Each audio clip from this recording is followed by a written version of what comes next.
안녕하세요. 군것질 박호성 멘토입니다. 2012년 9월 모의평가 언어영역 46번 문제 한번 같이 풀어볼게요. 46번 문제는 내용일치에 대한 문제 유형이었죠. 기억과 설명, 연관된 설명으로 속절하지 않은 것은을 찾는 문제였는데요.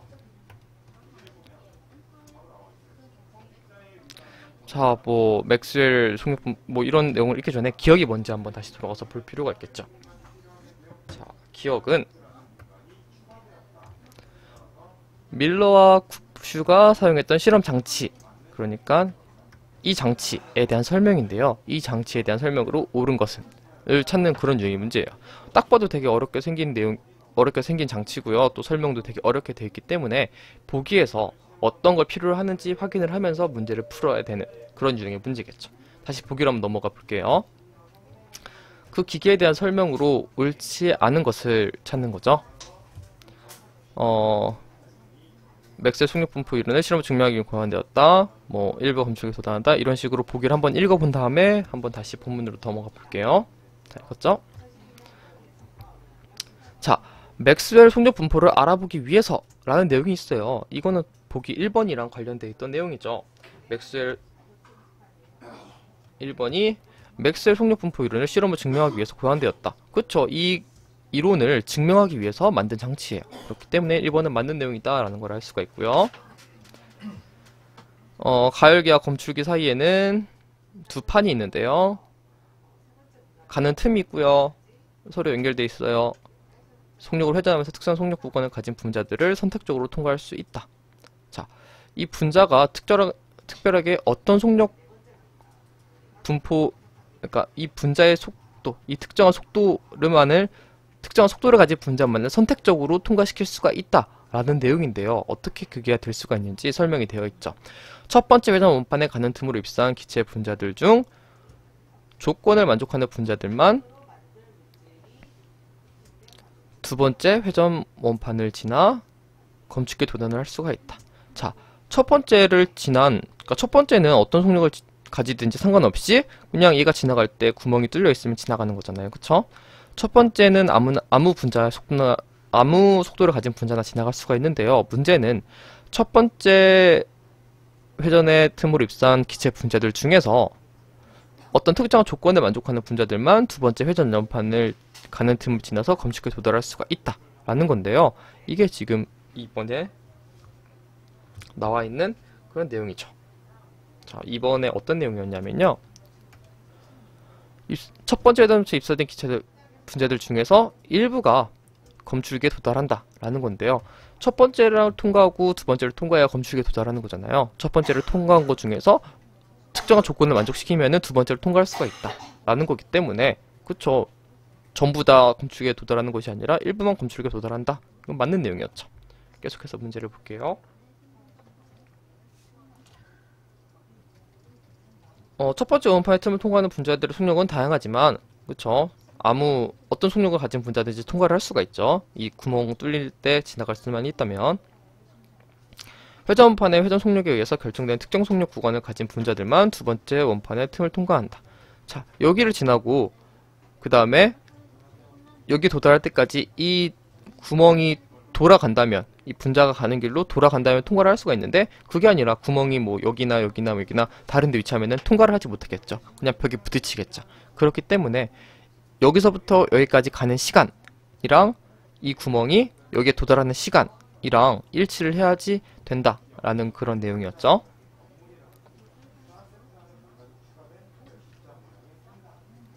자, 첫 번째 틈을 통과하는 분량의 속력은 다양하다라는 내용은 3번 보기에 들어있는 내용이었어요. 3번 보기를 확인해 본다면 첫 번째 회전 원판의 틈을 통과하는 분자들은 다양한 값의 속력을 가진다. 맞죠? 똑같이 써 있었고요. 계속해서 문제를 풀어보면은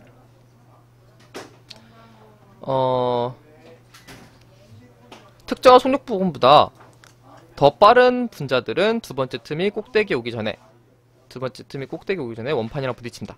자, 이 구멍이 엇갈려서 나 있잖아요. 첫 번째 구멍이 여기 있고요. 두 번째 구멍은 여기 있어요. 이게 틈과 틈 사이 각도인데요.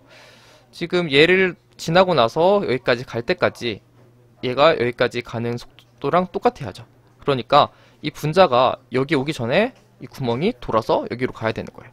만약에 이게 너무나 빨라진다면 여기 있는 구멍이 지금 얘가 지나갈 길 여기까지 오기 전에 이미 다 있었겠죠. 여기 오겠죠. 그럼 벽에 부딪혀서 못 가게 될 거예요. 그게 첫 번째 설명이었고요. 느린 분자들은요. 너무 느린 분자들은 이 구멍이 얘가 갈 길에 이미 가서 지나갔는데 구멍이 얘가 가야 될 길을 지나갔는데 그제야 이제 부딪히는 거죠. 예를 들어서 뭐 이 구멍 뭐 오른쪽에 부딪히겠네요. 얘가 가고 나서 얘가 구멍이 뭐 여기쯤 갔을 때 여기로 딱 도착하겠죠. 그렇게 하면 또 지나갈 수가 없는 거죠. 그래서 어떤 특정한 속도만 가진 분자들만 얘를 지나고 운 좋게 얘를 지나갈 수가 있다는 거죠. 만약에 첫 번째와 두 번째 틈 사이의 각도를 더 크게 만들면, 자, 틈과 틈 사이의 각도를 더 크게 만들면은 회전 속력에서 더 속력이 느린 분자들이 검출이 될 거고요. 이 각도를 고정하고 회전 원판의 회전 속력을 바꾸면 새로운 조건에 대응하는 다른 속력 분자를 검출할 수가 있다라는 건데요. 각도를 더 크게 만들면 더 속력이 느린 분자들을 검출할 수가 있다. 이게 이제 4번 보기랑 관련된 내용이었어요. 4번 보기가 어떤 내용이었냐면 회전 속력은 같고 틈과 틈 사이 각도가 더 커지면 더 빠른 분자들이 검출된다. 본문에서는 더 느린 분자들만 검출될 수가 있다라고 했기 때문에 4번이 틀린 내용이었죠. 빠른이 아니라 각도가 커지면 더 느린 분자들이 검출될 수가 있는 거였어요. 틈과 틈 사이의 각도를 고정하고 원판 회전 속도를 느리게 하면 더 느린 분자들이 두 번째 회전 원판의 틈을 통과한다 라는 내용이 있는지 없는지 그거 확인해 볼게요. 자, 원판의 회전 속력을 바꾸면 새로운 조건에 대응하는 다른 속력을 가진 분자들을 검출할 수가 있다 라는 건데요. 지금 정확하게 더 속도를 느리게 하면 더 느린 분자들이 통과한다 라는 내용을 확실히 알 수는 없지만 충분히 유출해 볼 수가 있는 거죠. 자, 지금 분자가 여기서부터 여기까지 가는 속도는 뭐 특정한 속도를 가지겠죠. 그런데 이 틈과 틈 사이 각도가 똑같고 이거의 속도가 느려진다면 그러면은 얘가 여기서 여기까지 도달하는 속도가 더 느려질 거고요.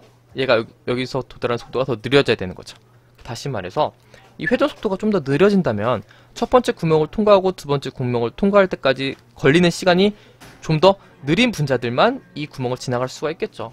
그렇기 때문에 5번은 맞는 설명이 되겠죠. 더 느리게 하면 더 느린 분자들만이 두 번째 틈을 통과할 수가 있어요.